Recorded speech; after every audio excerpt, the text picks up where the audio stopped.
en los repositorios y en las factorías. Es decir, en la factoría y en el repositorio es más o menos donde se toca.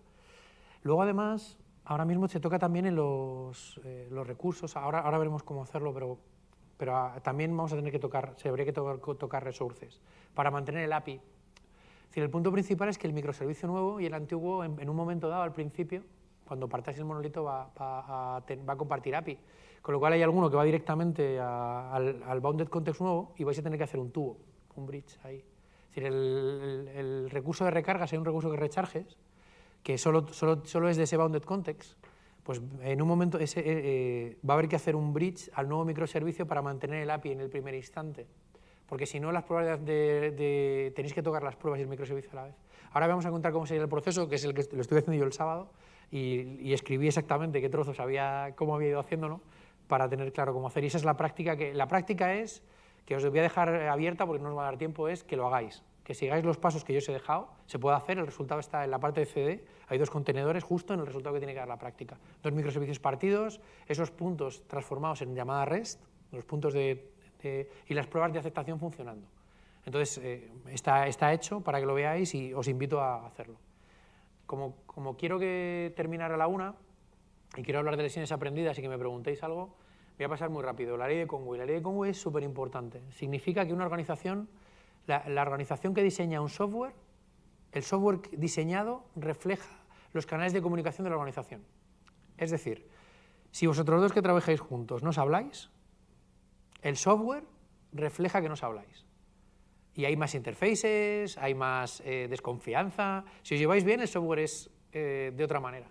Es decir, los departamentos de una organización, normalmente si una organización tiene 3 departamentos, tendrá 3 trozos de software que se comunicarán como se comunican esos departamentos. Es decir, y esto es un experimento que es así. Por ahí se me ríen porque esto es la vida.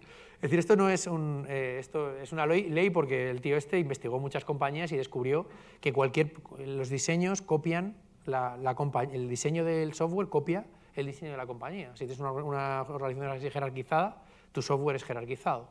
Así es. ¿Por qué? Pues porque en realidad el software es un invento humano y trabajamos seres humanos con seres humanos y esas relaciones generan el software. Lo que se hace en los microservicios es hacerlo al revés. Tú piensas cuáles son tus microservicios y generas tu organización pensando en los microservicios. Se llama la maniobra de Conway inversa. Es decir, tú piensas qué microservicios quieres y montas tu organización teniendo en cuenta esos microservicios. Y es una de las potencias más importantes de microservicios. Y hay que tenerlos súper en cuenta, que tu organización y tu software están hiperrelacionados. Hiperrelacionados. Es decir, los canales de comunicación de tu organización, hasta de tu equipo, se ven reflejados en el software. Y pensadlo bien, ¿eh?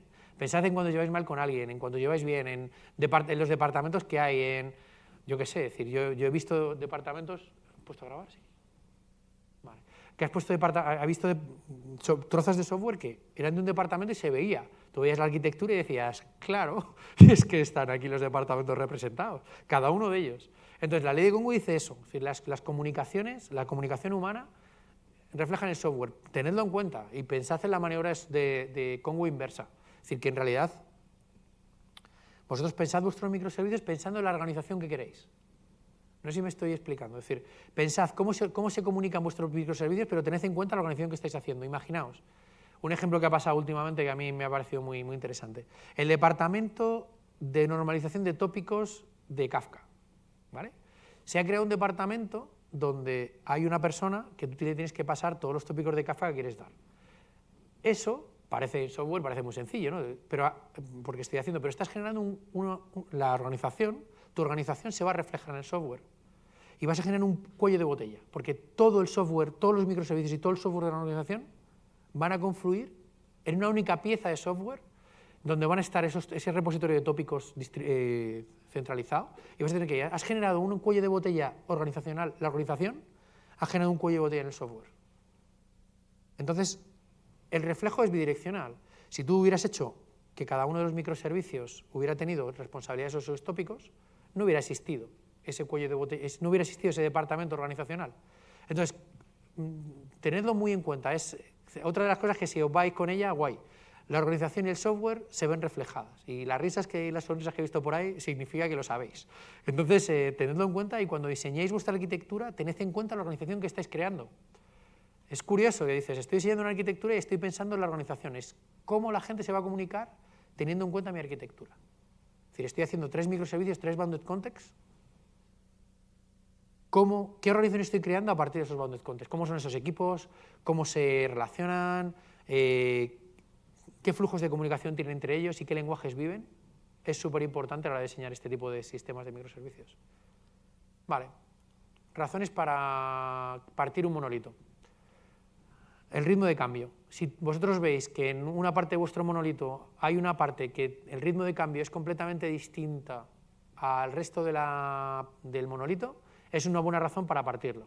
Es decir, cambia siempre lo mismo en el mismo punto. Es decir, tienes tu microservicio es el de, yo qué sé, cuentas, y cuentas tiene 300 requisitos al año nuevos. En cambio, todo el resto del monolito tiene 10. Es una buena razón para partirlo. ¿Por qué?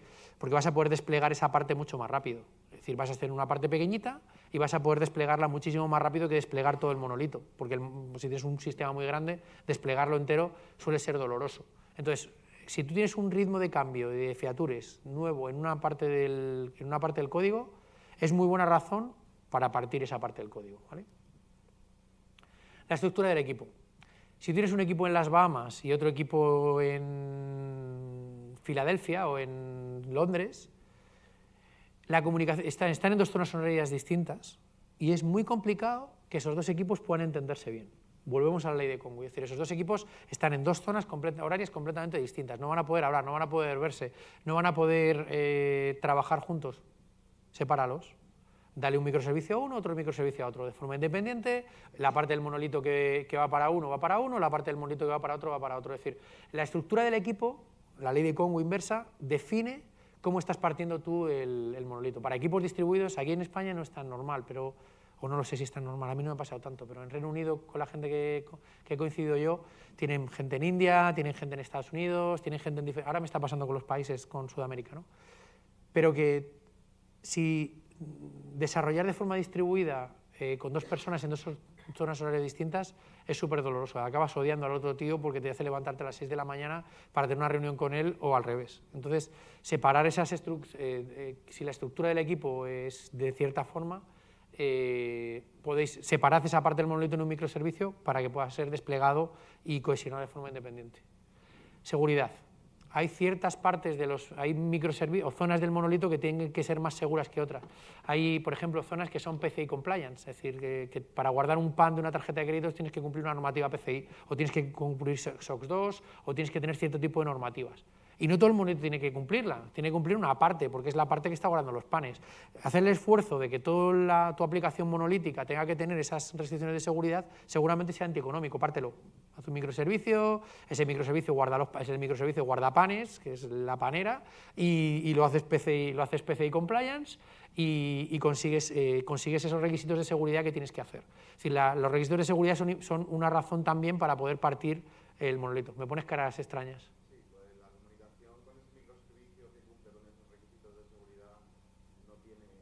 Pero no, claro que sí, pero solo la comunicación. Es que en realidad a lo mejor es solo una parte, porque para PCI tienes que tener cifrado, tienes que tener, por ejemplo, nosotros utilizamos HSMs, que son appliances de hardware Es un tema son temas hardware para tema de cifrado de claves que están metidos en tu propia infraestructura. Es una escala. Cuando tú tengas hardware, chungo, porque no escala. El hardware no escala. Escala verticalmente, no escala horizontalmente. Entonces, si tienes algo que necesita un HSM, que luego busco las siglas para decirte bien lo que es, o una FPGA, por ejemplo, un tipo de cálculo muy concreto para una red neuronal, utilizas FPGAs o una ASIC, que la tienes la red neuronal metida ahí en el ASIC. Ese tipo de hardware no va a escalar de la misma manera que el resto de los microservicios. Entonces sí que tienes que tener, pues a lo mejor dices, para atacar a PCI tienes que hacer HTTPS con cierto no sé qué, no sé cuántos, pero la zona que tiene que ser, tú puedes escalar esto de una manera y esto que está muy pegado al hardware, tenerlo separado de una manera distinta. Es decir, no es la cantidad, por ejemplo, el tema de PCI, nosotros hicimos Alberto Corsín, un compañero que es un crack, hizo una cosa que se llama PCBox, que era donde se guardaban los panes, está en Amazon y se guardaban todos los panes de las tarjetas cuando se hacía una compra. Pues nosotros utilizábamos desde la aplicación que hacíamos, que era Wizo, el PCBox, y lo hacíamos con una API REST y SSH. Y él te daba los panes tokenizados, y si querías tokenizar, pues tenías que hacer una llamada con cierto certificado. Pero no todas las no tenías que cumplir, tú no tenías que ser PCI Compliance, que al final viene un señor y te mira que es PCI Compliance, y el resto no. Entonces esas restricciones sí que te permiten hacer. Es decir, no creo que no creo que acabes haciendo tantos como... a mí no me ha pasado, ¿no? Que este tiene que ser seguro, pues este y al final todo es seguro. Si todo tiene que ser seguro, no lo partas, ¿no? Es decir, no merece la pena partir. Pero sí que hay en ocasiones donde por ciertos requisitos de seguridad, de base de datos o tal, te merece la pena partir el microservicio con seguridad. Requisitos tecnológicos. Si tienes que hacer TensorFlow, por ejemplo, que es una aplicación para hacer Machine Learning que te permite entrenar redes neuronales muy bien. Está hecha en Python y en C++. Tu aplicación está hecha en Java.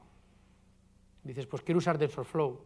Pues vale, pues parto el microservicio, que es donde está la red neuronal, que está haciendo la parte de fraude, por ejemplo, y esa es la parte de fraude con redes neuronales. Luego uso TensorFlow y por el otro lado sigo utilizando mi servicio en Java. Es decir, por ciertos requisitos tecnológicos o ciertas tecnologías que vas a utilizar que te van a dar un beneficio muy grande, es otra de las razones para partir el microservicio, es decir, para partir un microservicio.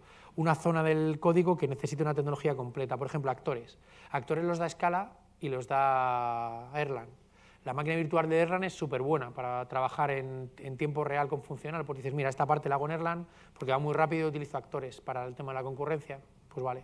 Lo parto y parto el monolito en ese microservicio. Rendimiento. Bien, menos mal. Rendimiento, es que digo, se me olvida una. Rendimiento, si un monolito, imaginaos que tenéis una parte de la aplicación que tiene lecturas. Es decir, normalmente en las aplicaciones normales web el número de lecturas frente a escrituras es un 80-20. En aplicaciones de consumo normal. Hay aplicaciones que sí que son más de escritura, ¿no? Pero normalmente 80-20. 80% de lecturas, 20% de escrituras. Y resulta que la parte de escrituras tiene que ir manga, muy rápido, muy fuerte, tiene un montón de requests por segundo. Y la parte de escritura no.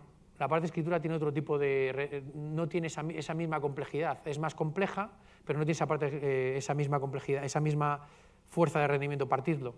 Es decir, mira, es la parte de lecturas, que es la parte que recibe mucho rendimiento y la tengo que escalar, pues la parto en un microservicio aparte con su base de datos normalizada y con su manera para recibir esa información. Es la siguiente también, es decir, estas dos están muy juntas. Patrones de uso, que es la parte CQRS de separar la parte de escritura de la parte de lectura, y la parte de rendimiento están muy juntas.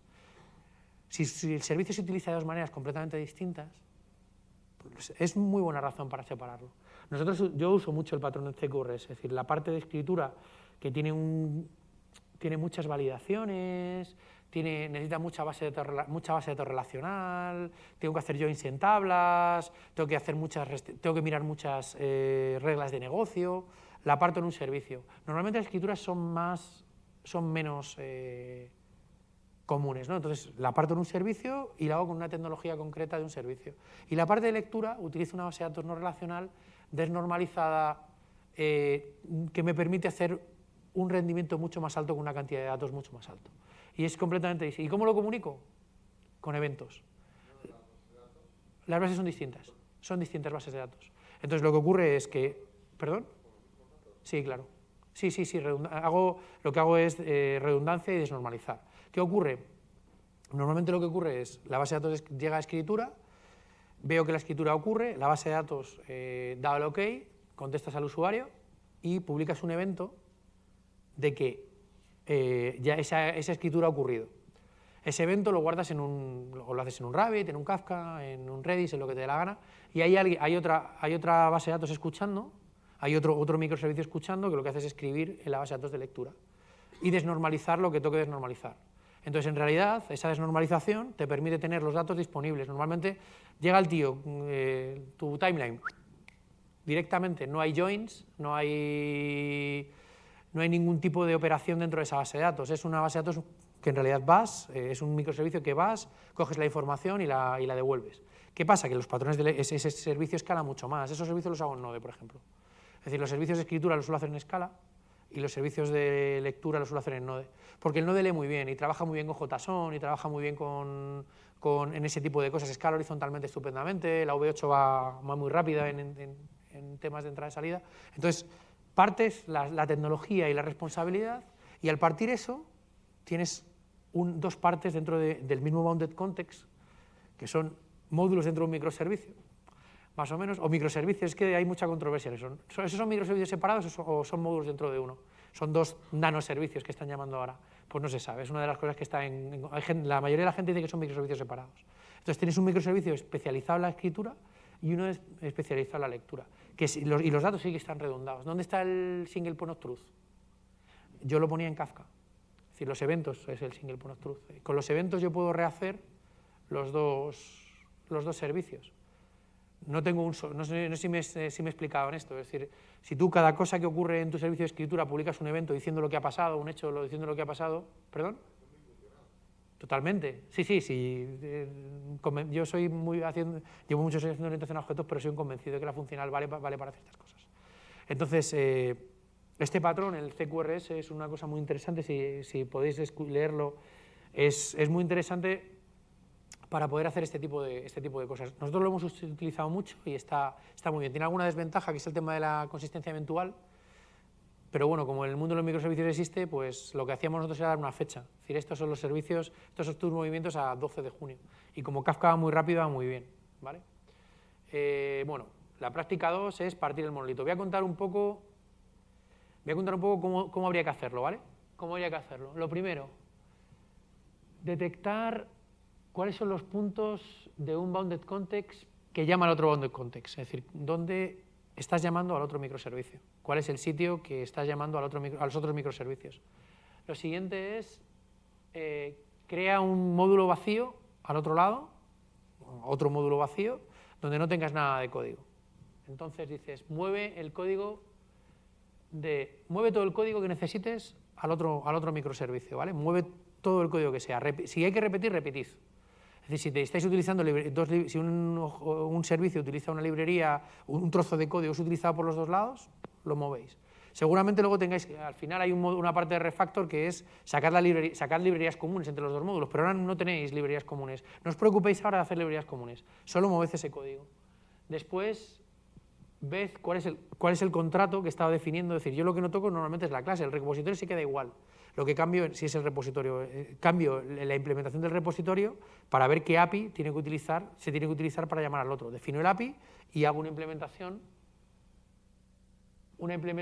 del monolito que llama al otro. Tienes que definir el mensaje REST, implementar el nuevo test, implementar el protocolo, implementar el API en el nuevo módulo y conectar la funcionalidad del viejo módulo con el nuevo módulo. Y después, pasar los test de aceptación. Es decir, hasta ahora lo que has hecho ha sido, tenías un código, el código de uno de los puntos en un sitio, lo has movido al otro lado, le has puesto un API REST por delante y la llamada que hace a uno se hace al otro. Es decir, tú sigues teniendo las mismas pruebas de aceptación y hacia afuera tu servicio sigue funcionando exactamente igual, pero ya tienes dos trozos de código que funcionan. Esos dos trozos de código pueden ir a producción ya tendrías dos microservicios. Uno usaría al otro, tendrías una alta dependencia entre los dos, pero es un primer paso. Normalmente yo lo hago así. Lo que hago es, veo el primer punto donde se toca, muevo la cantidad de código suficiente como para resolver ese primer punto, quiero una API REST entre los dos, veo que los test de aceptación del primero han pasado y subo a producción. Y ya tengo en producción dos containers con dos microservicios que se comunican entre ellos. Nadie lo puede usar desde fuera y no tengo por adaptación desde fuera que validen ese microservicio. Pero es el primer paso de extraer un trozo de arquitectura para allá. Hay que hacerlo en pasos pequeños. Por eso digo el primer punto. No mordáis demasiado, no os vayáis ¡guaca! Voy a mover todo el bounded context. No. Coged el primer punto, el código mínimo del primer punto, moved ese código, sus pruebas unitarias, ved que las pruebas unitarias funcionan, ved que todo funciona, pensad cuál es el API REST para ese primer punto y hacéis el primer bridge, ¿vale? Repetir el proceso para cada uno de los puntos. Entonces, en realidad, lo que estás haciendo es, para cada uno de los puntos, te estás llevando paso a paso el código. El código funciona y va a producción, ¿eh? Es decir, aquí haces commit, haces push y vas a producción. Ahí, cada uno de esos pasos, haces commit, haces push y vas a producción. Es decir, no haces una integración final con todo el paso del cambio del monolito, sino que tú sigues manteniendo el sistema funcionando en producción siempre. Siempre estás haciendo el sistema en producción. ¿Qué pasa si tienes una base de datos? Yo no la tengo, lo hice todo en memoria, porque era más sencillo. Tienes que hacer un script para migrar los datos de producción de una base de datos a otra, cuando muevas. Es decir, cuando tú pasas a producción, cuando tú pasas... ahí hay un paso que no está aquí, que es mover los datos de una base de datos a otra. Tienes que hacer una migración y un rollback también. Tienes que hacer un script hacia adelante y un script hacia atrás, por si acaso falla. Es decir, si tú al subir el primer microservicio a producción resulta que la has cagado, tienes que dejar el sistema como estaba. No sé si estáis entendiendo el tema. Es decir, tenéis que hacer lo mínimo indispensable para mover el trozo del código que significa el primer punto de contacto a producción. Y si es un script de migración de base de datos, el trozo del script para migrar los datos que necesitáis para ese primer trozo o esa primera tabla de producción. Lo subes a producción y empiezas con el segundo. Es decir, de una manera evolutiva e incremental. No es coger todo el bounded context entero, hacer una migración completa y llevarlo a entero. Si lo hacéis en un trozo gordo vais a sufrir semanas de dolor, que ya lo he probado. Es decir, yo os lo digo que no lo hagáis. Semanas de dolor, porque dices, bueno, lo hago una sola vez y hago una sola integración. Pero las cosas que... Por eso es integración continua, o como dice Pancho, ¿no? El continuo solo está lo del agua de los océanos y alguna cosa más, ¿no? Es decir, muy a menudo, hacer integración muy a menudo, ¿no? Tenéis que intentar que esto sea gradual y que el sistema vaya evolucionando de una manera gradual, siempre funcionando en producción, siempre funcionando en producción. No puede ser que este refactor pare la producción.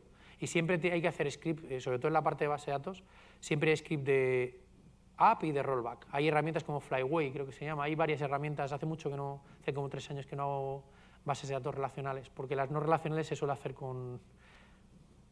La propia aplicación es la que se encarga de hacer esa migración a la base de datos, ¿no?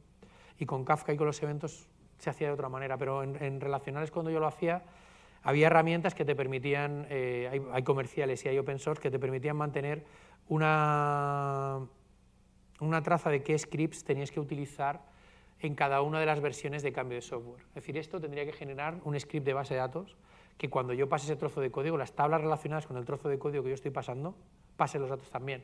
Porque si no, el otro microservicio, con su base de datos nueva, va a estar una base de datos nueva vacía y no va a funcionar. Y tus pruebas no van a pasar y en producción no va a pasar. Tiene que ir el microservicio con sus datos, porque es un único punto. Es decir, seguramente el primer punto sea el más complicado. El primer punto de contacto sea el punto más complicado, el que más tiempo os va a llevar, porque vais a llevar gran parte del modelo, vais a llevar gran parte de los datos. Si tienes un modelo que está muy acoplado, vais a tirar de uno y vais a hacer un cherry pick que os vais a llevar todos, ¿no? Pero hacedlo uno a uno, es decir, no intentéis hacer uno entero a la vez que otro porque os va a doler un montón.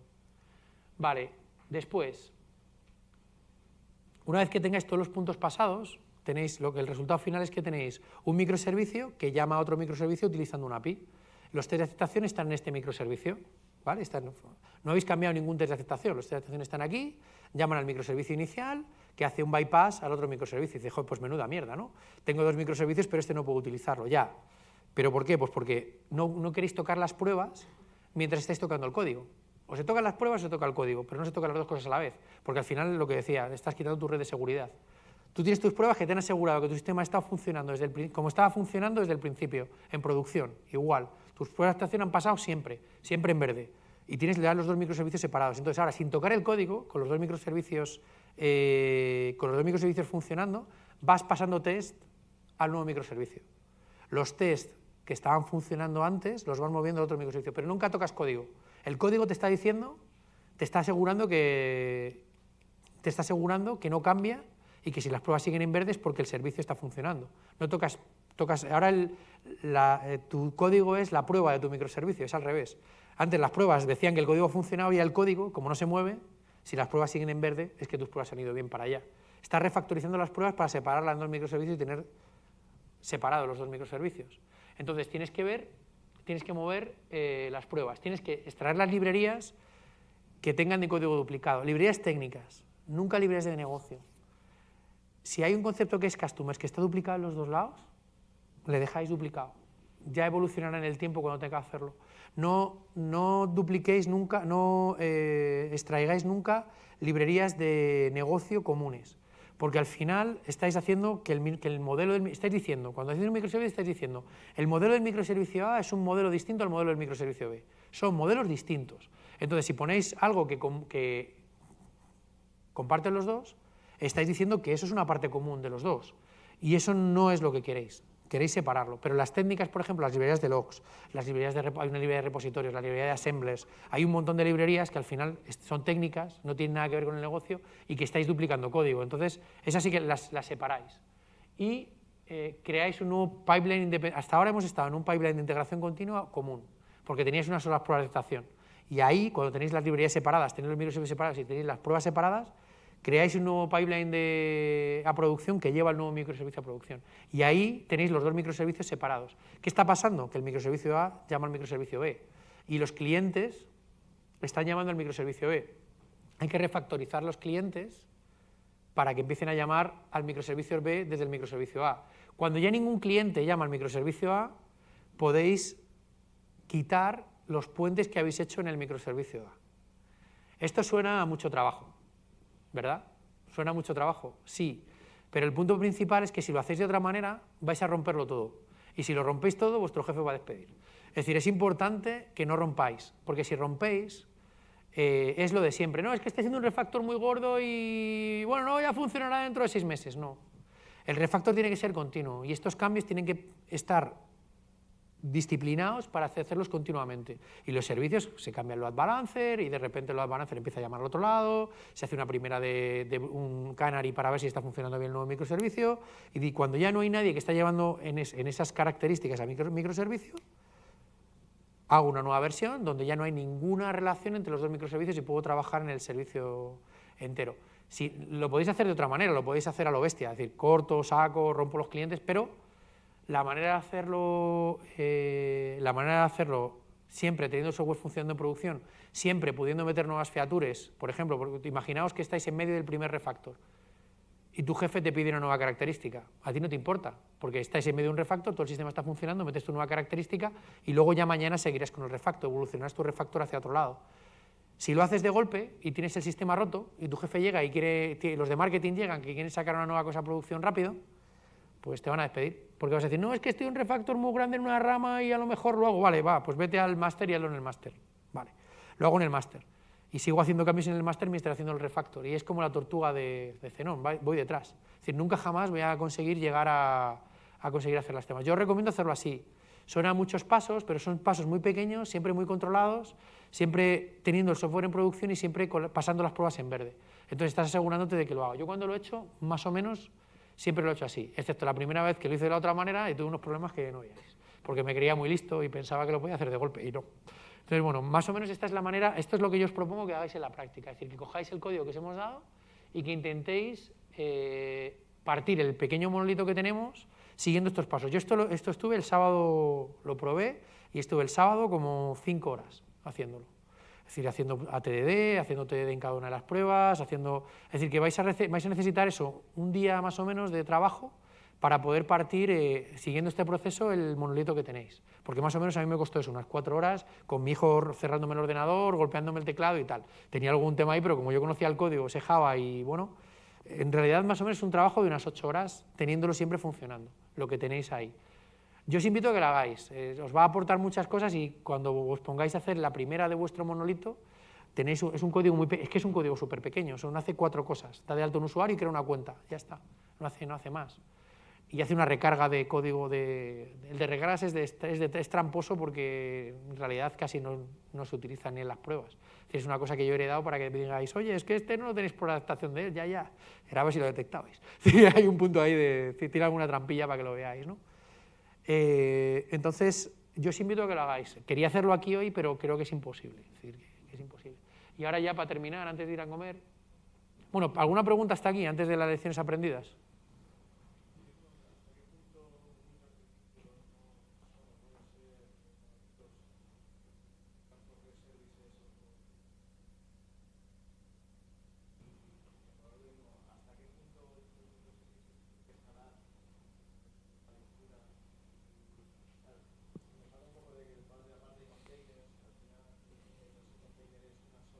Un container es un microservicio.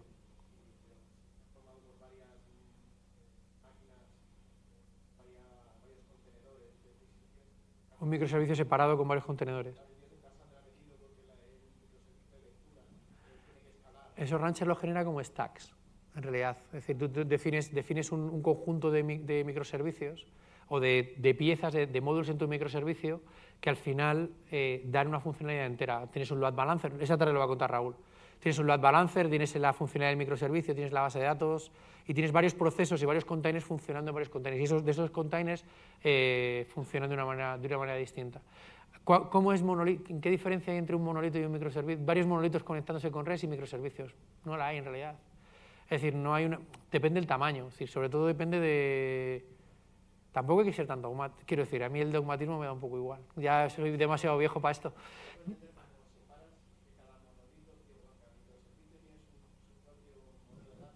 Sí.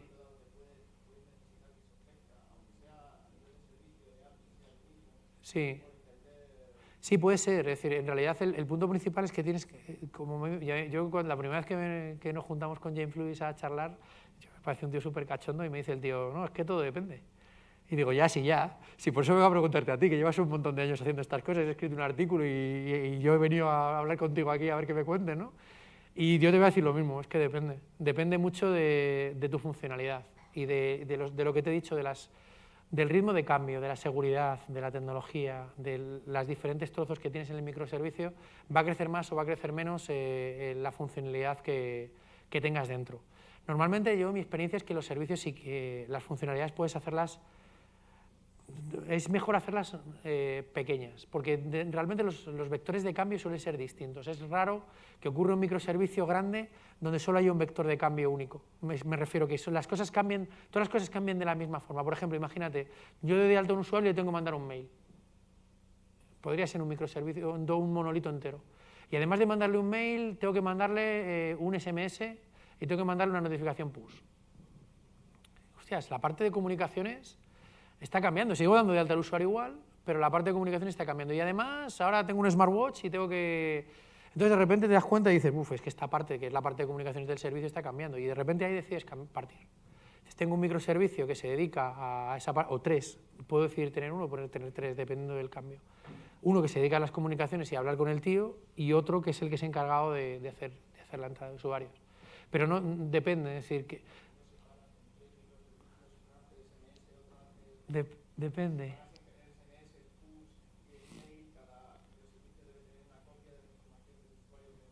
Pero eso no importa, porque al final la redundas y ya está, no pasa nada. Es decir, no es crítico. Depende de si ganas algo o no.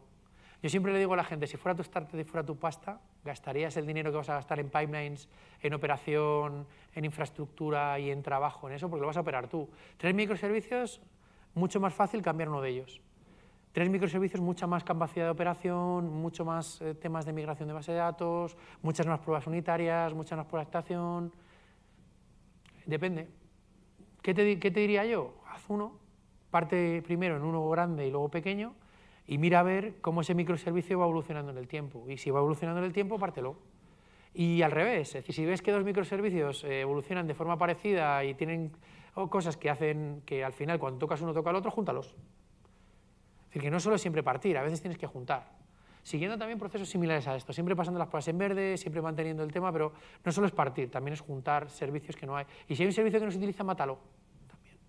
Entonces, ahora las lecciones aprendidas empieza grande y luego ya vas partiendo más pequeño, porque requiere bastante trabajo. ¿Alguna pregunta más? Hoy me preguntáis poco, es que he hablado mucho y no os he dejado pensar. ¿Más preguntas?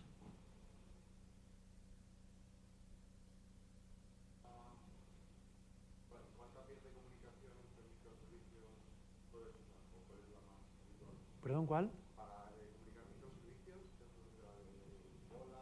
Yo uso REST, normalmente. REST y hipermedia.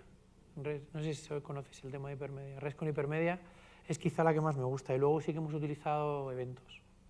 Nosotros usamos mucho event sourcing, que está muy relacionado con CQRS. Cuando hacemos CQRS, usamos event sourcing, que ahí sí que usamos Kafka. Hemos utilizado Kafka, porque al final Kafka tiene la persistencia muy bien preparada y tiene un tema de relojes lógicos que es muy interesante de hacer. Bueno, voy a ir a lecciones aprendidas. ¿Cómo vamos de hora? Vale, pues comemos a y media. Vale, voy rápido. Empezad pequeño. Empezad pequeño. Y intentad que vuestro equipo tenga la cultura correcta. Es decir, el ATD y la manera de trabajar correcta. No usáis todas las databases existentes y no uséis todos los programas existentes. Empezad pequeño, por Dios. Es decir, no empecéis grande. No empecéis. Nosotros empezamos 4 equipos, 8 personas, 3 bases de datos distintas, 4 lenguajes. Era imposible. Nos dolió los primeros meses mogollón. Es decir, es muy complicado. Y los equipos y la cultura tiene que ser correcta. Si hacéis Agile, hacer Agile. Yo os recomiendo hacer Agile. Es decir, Agile de verdad, los 12 principios debajo del manifiesto, no Scrum ni ninguna metodología, leerse el manifiesto ágil y ver los 12 principios por debajo y entender esos 12 principios y ser ágiles, ¿no? Y empezad pequeño, empezad con un monolito, no empecéis grande, no empecéis con muchos microservicios, empezad con uno que vaya creciendo, partidlo, aprended a partirlo, aprender a operarlo, empezad pequeño. Sin ATD la arquitectura evolutiva no es posible. Es muy difícil. ¿Por qué? Porque vais a estar sufriendo muchísimo, porque no sabéis si va a funcionar. Cuando partáis los microservicios no sabéis si va a funcionar, no lo vais a saber. Es decir, vais a tener un batallón de personas teniendo que probar cada cambio que hagáis. Fijaos los cambios que hemos hecho en la anterior, en cómo os he contado cómo partir el monolito, ¿lo habéis visto? Si eso sube a producción, un tío tiene que probar todo el sistema, y la siguiente vez otro tío más, y la siguiente vez otro tío más, y otro más, y otro más, y otro más. Automatizarlo todo. Es decir, todo tiene que ser automático. Cuanto más automático sea vuestro proceso, mejor. La creación de los containers que os contó hoy Raúl, automatizadla. Los pipelines, automatizadlo. Todo automatizarlo y que sea reproducible, versionarlo todo. Tags en el control de versiones siempre. Los pipelines versionados con el código. El Dockerfile versionado con el código. Versionarlo todo, automatizarlo todo. Y que sea todo reproducible. Cuando falla un microservicio en producción y estás desarrollando otro, debéis poder generar el container y poder reproducir el proceso que habéis hecho sin ningún problema. Y es importante hacer continuous deployment o continuous delivery. Yo uso continuous delivery yo os contaré la diferencia mañana, Rodri, porque continuous deployment es aún más complicado. Entonces, continuous delivery sobre todo. Y luego, todo el logging, si no hacéis un buen sistema de logs y un buen sistema de monitorización, estáis fastidiados. Es decir, no vais a poder trabajar en microservicios. Es decir, para mí es muy importante tener un buen sistema de log y un buen sistema de monitorización. Reflexionar sobre cuál es el dominio core de vuestro negocio. Esta es interesante. Usad las herramientas que hay fuera. Es decir, no montéis vuestra propia plataforma, por ejemplo, si no es core de vuestra infraestructura. La infraestructura no es vuestro core, no lo hagáis. Si tenéis un sistema de mail y hay un servicio que os da el sistema de mail, usad el sistema de mail. No os montéis vuestro sistema de mail, lo que lo hago antes de SMS y tal. Si hay un sistema open source o un SaaS que os da el sistema de mail y vosotros sois una empresa que os dedicáis al ocio, yo que sé, a las apuestas, no hagáis el sistema de mail. ¿Para qué? Que no es core vuestro. ¿Para qué? Contratar uno, luego lo vais a tener que mantener, lo vais a tener que llevar, lo vais a tener que hacer. No lo hagáis, reflexionar cuál es el core, cuáles son los microservicios que son core de vuestra plataforma. No todos lo son. Y no hay que desarrollar todos los microservicios. Hay mucha gente que tiene servicios que pueden utilizar, integrados con ellas, y saber qué es lo que da valor a vuestro negocio. Sabed dónde tenéis que poner a las mejores personas a hacer las cosas. Pensad bien qué es lo que valor añadido cuál es el valor añadido que aportáis. Es súper importante porque ahí es donde tenéis que poner la chicha. No tenéis que poner a hacer, yo qué sé, tengo a mis mejores ingenieros haciendo el sistema de mail. Ya, pero que está MailChimp. ¿Pero por qué estás haciendo eso, hombre? Es decir, no, es que soy una empresa, soy un banco y tengo a mi mejor gente haciendo una plataforma tecnológica. Pues a lo mejor no es de lo que tienes que hacer, tienes que comprar una. Nosotros hemos utilizado OpenShift, no hemos montado nuestro desarrollo en una plataforma. Es decir, sabed qué es lo que da valor a vuestros usuarios y utilizad lo que hay alrededor. Cuanto más SaaS utilicéis al principio, mejor. Y centraros en lo que da valor, en lo que es diferencial, en vuestra propuesta de valor. ¿Vale? Y no reinventéis la rueda. Es decir, nosotros intentamos hacer un PaaS nosotros por nuestra cuenta con Kubernetes y con Mesos y mucho dolor, mucho trabajo. Raúl estaba allí y fue muy duro y al final, ¿qué hicimos? Pues sí, coger Rancher, que molaba más, estaba más terminado, había una empresa que se dedicaba a hacer eso, sabían de lo que hablaban. ¿Para qué? ¿Para qué sufrimos tanto? Vale. No compartir bases de datos, quizá creo que lo he dicho 30 veces en el rato que me habéis escuchado hablar. Y es importante los protocolos entre los microservicios. El protocolo me refiero a cómo se van a comunicar, cómo son sus lenguajes de comunicación, cuál es el API REST de lo que hay, cómo son los mensajes del API REST, cómo se hace la hipermedia. Si es hipermedia es clave para hacer bien microservicios. No lo he contado aquí porque es demasiado, yo creo que es demasiada información, creo que hoy ha sido un poco todo muy seguido porque no teníamos tiempo. Pero hipermedia es clave para poder trabajar bien entre microservicios y ver que el API se autodescubra y para no tener que versionar mucho el API, lo que preguntaba el compañero del tema de los cambios de API. Hipermedia, tú puedes cambiar tu API sin cambiar la versión, sin cambiar como lo haces por la acción que tienes que hacer y no por la URI, tú puedes cambiar todo tu esquema de URI sin tener que cambiar el cliente de esa URI. Si usáis hipermedia vais a vivir mejor. Entonces, preocuparos por el protocolo. Por el protocolo me refiero a las comunicaciones entre microservicios. Es importante.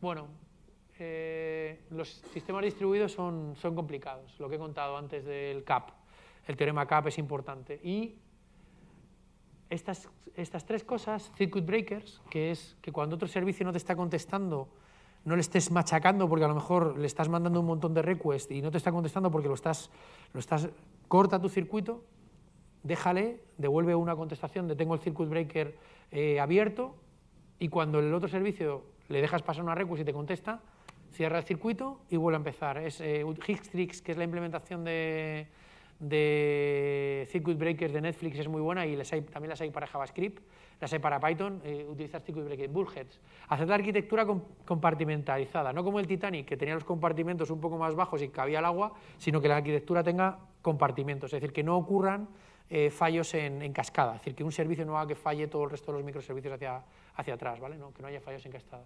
Y luego, mucho cuidado con los timeouts, es una gilipollez. Parece que todo el mundo tiene en cuenta los timeouts, pero ¿ponéis timeouts en vuestras request REST? ¿Ponéis timeouts? Sí, ¿no? ¿En todas las request REST que hacéis? ¿Seguro? Por defecto, claro, por defecto sí, pero hay que tener cuidado con los timeouts. Es muy importante, parece que es una tontería, pero hasta que no te pones a mirar los timeouts, hay que saber cuándo, porque el sistema está recibiendo requests hasta que pasa el timeout. Es decir, tú tienes 3.000 requests por segundo, estás esperando que no te conteste que va lento y de repente tu node empieza a crecer en memoria de ¡buah! En Java es peor, pero bueno, porque te quedas sin thread. Es decir, no te pasa que la memoria crece y en Java lo que pasa es que te quedas sin thread y hace ¡buah! A tomar por saco. Bueno, en C++ también, si no controlas bien los threads te cargas la máquina, que es más molón todavía. Bueno.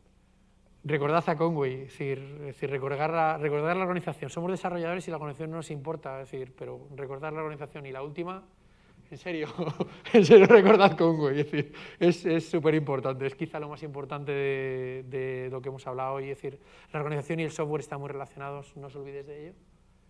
Muchas referencias. Yo recomiendo sobre todo Release It, de Naigan, perdón, que es el libro que habla de circuit breakers y de sistemas distribuidos. Está en Java, los ejemplos están en Java, pero dan igual. Es decir, los ejemplos no son lo importante es cómo es una filosofía de trabajar con un sistema distribuido. Y a vosotros, los que trabajáis con bases de datos relacionales, este libro es muy bueno, el de Refactoring Databases. Es un libro súper bueno de cómo poder evolucionar una base de datos, cómo partirla, cómo llevar las tablas y cómo trabajar. Esos dos están muy bien. Los otros también, pero sobre todo estos dos para trabajar con los proyectos también. Y luego muchos links de cursos y muchas charlas de microservicios que podéis ver. Y después la plataforma. Muchas gracias por escucharme.